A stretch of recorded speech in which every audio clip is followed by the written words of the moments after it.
नमस्कार, मी रमेश थोरात, माझे आमदार दोन.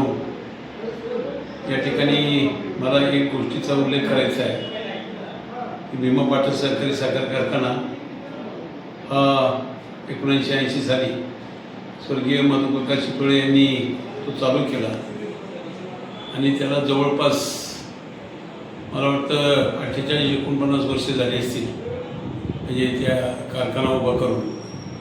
आणि गेली 25 वर्षे ज्यांच्या ताब्यात साखर कारखाना आहे त्या संदर्भामध्ये गेल्या 3-4-5 वर्षापूर्वी ती 1 लाख पोती गायब झाल्याचं म्हणजे उघडकीस आलेलं आहे.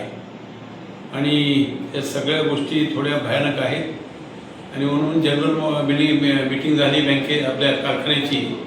त्या मीटिंगला मी तो प्रश्न विचारला होता राहुल फुल यांना चेअरमन म्हणून की बाबा ती 1 लाख पोती शिल्लक आहे, तुम्ही बॅलन्स शीटला दाखवता आणि एवढे कोटी रुपये त्याची येणे आहे, तेवढे मला फक्त नेऊन दाखवा म्हणजे सगळ्या विषयाला लगेच मंजुरी देऊन टाकतो मी. परंतु त्यांनी तो विषय टाळून म्हणजे अक्षरशः साठलोटं केलं. आणि अशा पद्धतीनं करणं चुकीचं आहे. ज्यांना कारखाना चालवायला दिलेला आहे त्यांनी शेतकऱ्यांचं हित पाहिलं पाहिजे. ते हित त्यांनी गेल्या 25 वर्षात अजिबात पाहिलेलं नाही. हे प्रत्येक सभासदाला माहीत झालेलं आहे.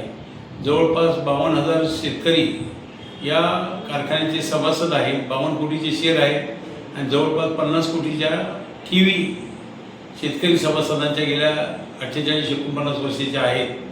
आणि म्हणून 194 एकर जमीन जवळपास आज म्हणजे कारखान्याची आहे.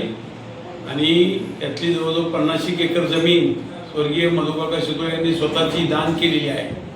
म्हणजे एवढा मोठा त्याग करून एवढा मोठा कारखाना उभा करून आज ह्या कारखान्याची आणि शेतकरी सभासदांची इतकी वाईट अवस्था झालेली आहे ते खरोखरीच मनाला फार मोठी तळमळ होते.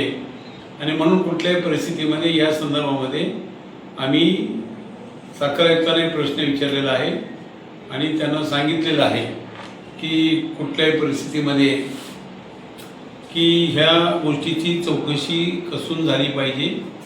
साखर खरोखरीच शिल्लक आहे का आणि त्या साखरेचे येणे पैसे आहेत आणि साखर इतकी वर्षी ठेवायचं कारण काय आहे, या सगळ्या गोष्टीचा उहापोह 100% होऊ शकतो. मी 10 वर्ष कारखाना चालवला आहे.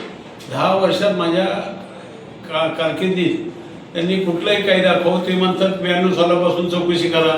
मी सांगतो ना 92 सालापासून चौकशी करा ना, आमची कुठं काय म्हणणं आहे, तुम्ही करा चौकशी आणि जे काय निघेल ते काढा ना. का नाही आतापर्यंत तुम्ही का 25 वर्ष का गप्प बसला? आता कारखाना बंद पडला, कुठं दिला कर्नाटकमध्ये चालवायला निर्णय दिला. निराणी बी आता फार व्याकुळ झालेले आहे, तेव्हाही आता चालवण्याच्या मनस्थितीत अजिबात नाही आहे. आणि म्हणून या ठिकाणी तुम्हाला सांगतो हा फार मोठा गफला आहे. तो गफला बाहेर आला पाहिजे अशी आमची सभासदांच्या वतीनं माझी विनंती आहे.